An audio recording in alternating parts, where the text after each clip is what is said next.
Yeah, hi peeps, it's Terse back in the old squat box again, and I'm doing another video on the Boston Marathon bombing. I'm probably going to piss some people off here because I'm not going to be concentrating on Boston. I'm not going to be concentrating on the injured Americans. I've already made a video about that and said my hat goes out to them. I hope they all recover the best they can, and that my best goes to those families who have lost loved ones. But it really gets me sometimes when I watch British and American programmes about news broadcasts about bombings, and we don't know who's done this. It might not be Al Qaeda, it might not be a Pakistani crazy guy that's came over, it might not be Saudi Arabian, it could be a right-wing terrorist from America. Somebody upset about taxes, somebody upset about the government, how big it is, somebody upset about the gun lobbyists, somebody upset about the Second Amendment rights being taken away, somebody scared their guns are taken. It could be any of that, But what I'd like to say, I'll show this small clip of a video, because it will put things in context for you. Listen to what the bald guy in the glasses says about people being resilient. And remember, you don't get very many bombs in America. You just don't, So remember that. Listen to this next clip, and then I'll come back to you. A theme of this year's race was 26 miles for 26 victims, a message of remembrance of the Newtown school shooting. Many of the victims' family members were there at the finish line tent, just yards from where the blasts occurred. If you can imagine that. It is Tuesday, April 16th, and we're live on Boylston Street in Boston this morning, just about 5 blocks from the site of the double bombing, those explosions yesterday near the finish line of the Boston Marathon. And joining us now, we have with us for the whole show today, MSNBC contributor Mike Barnicle, and in New York, Willie Geist. Mike, you've been covering this since the story broke. We've been listening to your words, your reporting, your words of calm. A day later, how is this sinking in? Well, I think obviously the city, the environment around the city is still in a state of shock. The city will not be business as usual today. Many of the streets around us, you can see, have been closed off. Back Bay, the entire area of the finish line is closed off and shut down. But like any city, like New York after September 11th, like any city in this country, people are resilient. We'll go on. Yesterday was a special day for people outside of Boston. Can you explain? Oh, Joe, Patriots Day in the Sox play. It's a holiday in Boston. Actually, it's a holiday. Sox play in the afternoon. You were actually there with your son. It's a traditional holiday. It's perhaps the greatest day for the city during the course of a year. Yeah, so you've heard that. It was a special day, it was a holiday, blah blah blah. And please, I'm not trying to be flippant about this, but I'm just trying to get to the point that I'm trying to make here. You look at the bombing and then destruction of Iraq when America invaded, and we all know that was a fucktarded thing for America to do, but you were all for it at one point. Well, nearly everybody was, your government certainly was, and most of your politicians, certainly all your big corporations who were going to make billions of dollars out of it, were all for it. Are the Iraqi people resilient? I mean, they bounced back from being invaded and basically their whole country being fucked up, Even though they're still killing each other, that's not a thing that's going to change anytime soon anyway. Do you think the Americans are the only resilient people in the world who bounce back from an attack like this?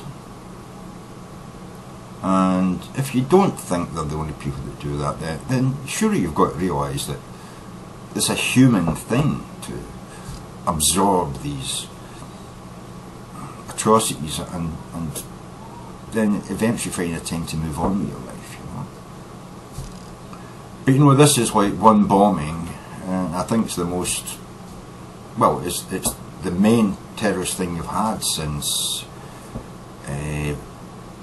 what was it, the guy blew up the ATF offices, I think it was. I think it was the ATF offices, it may have been a Federal Bureau Investigation Office, but you know, the big bomb. It's the second biggest, well, it's the biggest thing since 9/11. But that was also a terrible thing as well, that the bomb that blew up the federal offices. There was actually a crash in that building. Lots of children killed there as well. But you look at what America's doing today with drone strikes. They talk there about, if you watch some of the commentary and the coverage, there's people saying, we were just, we were there and we heard this huge bomb, a blast I've never heard before in my life. We felt the shockwave. And then the second one off, and then it was just pandemonium and terror, we were just running everywhere, You imagine what it's like living in a Pakistani village. You've got no idea that there's any Al Qaeda around, and then a drone fires a rocket into a building somewhere. Maybe across the road from a school, who fuck knows? Or a wedding party. Drone strike, bang, boom. 20, 30 people dead. 12 people dead. And these people have to pick up their lives and move on. And you get the double tap. I mean, this was almost a double tap. It was separated by, I believe, 75 metres. First bomb, then about 17 to 20 seconds later, the second bomb. The IRA did the same thing in, I think, in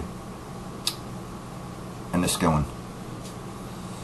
A bomb in one end of the main town street, and then as people were told to get to the other end to safety, they blew one up at the other end of the town and killed more, But America does that kind of thing as well. In foreign lands, double tap. They fire a rocket down and blow up a house, and then when people come to respond, first responders, ambulancemen, firemen, police officers, they send another fucking drone attack and blow them up as well. Because apparently, well, if you're not American, then everybody above the age of 7-year-old is a fucking combatant. And anybody below 7, well, that's just, collateral damage.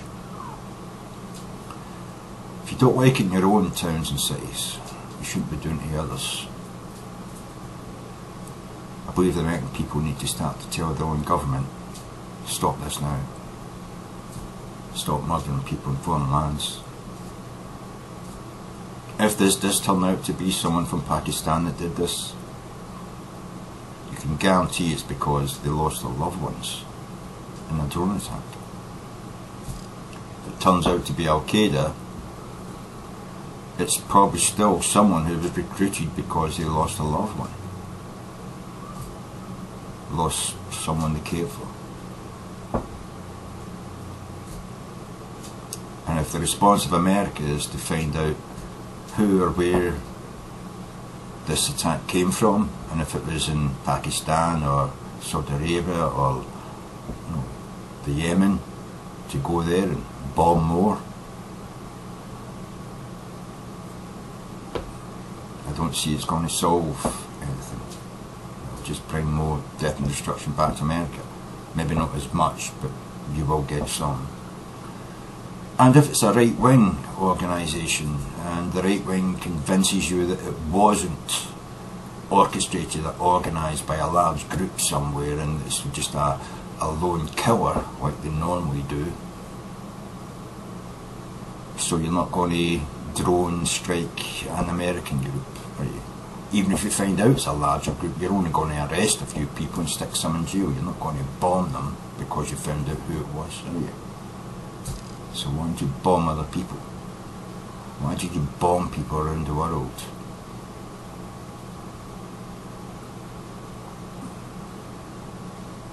I'm just saying, I really do feel for Boston, I feel for America when things like this happen.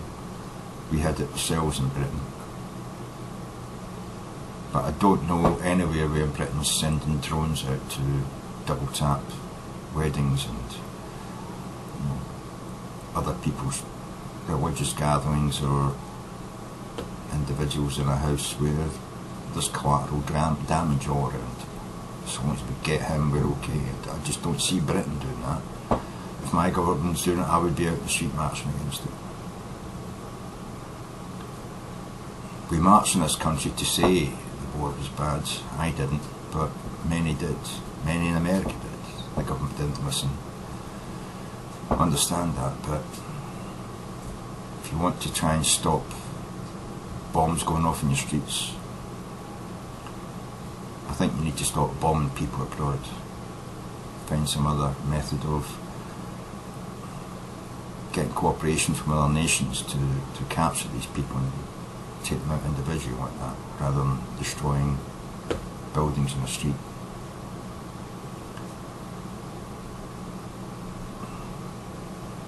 Just trying to state my thoughts on it.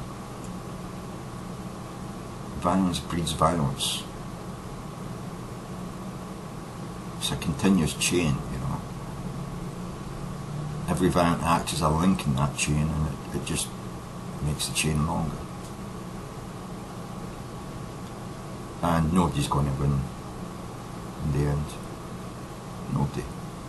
You can't win a battle for who's going to be the most evil, who's going to show the most hatred. Even your technology, it just doesn't get to an end result, you know. Even Predator drones won't solve this problem we have with terrorism around the world. It just won't. The real solution is education, investment, the building of infrastructure in foreign lands, the supply of power and technology to these people. I'm not talking about rockets and helicopters and machine guns and tanks. That's the wrong kind of technology we're supplying them. It should be notebooks, you know, computers, fuck's sake, pencils and crayons and chalk and chalkboards, desks and seats, you know, schools, hospitals, roads, lighting.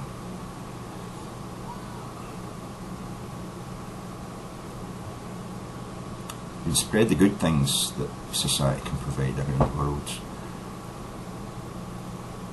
Even within our own societies, if we just spread it a bit. If we could stop believing that being a multi-millionaire or a billionaire makes you a better person. If we can get to the idea of a social structure where everyone has what they need, and a little extra for those special occasions, you know. Maybe we could eventually see a time where there'd be no bombs and no machine gun killings in our cinemas and our schools, you know.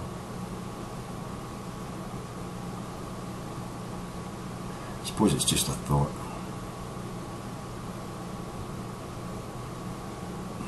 Call me a lib if you want, you know, but I think we're getting to a time in the history of mankind where wars, death and destruction no longer make you safe. They no longer consolidate your wins and no longer benefit you in the long term, you know. They simply set up a scenario for retaliation and further death and brutality. One damaged soul against another. And by soul, I mean an individual, a person. As long as you can.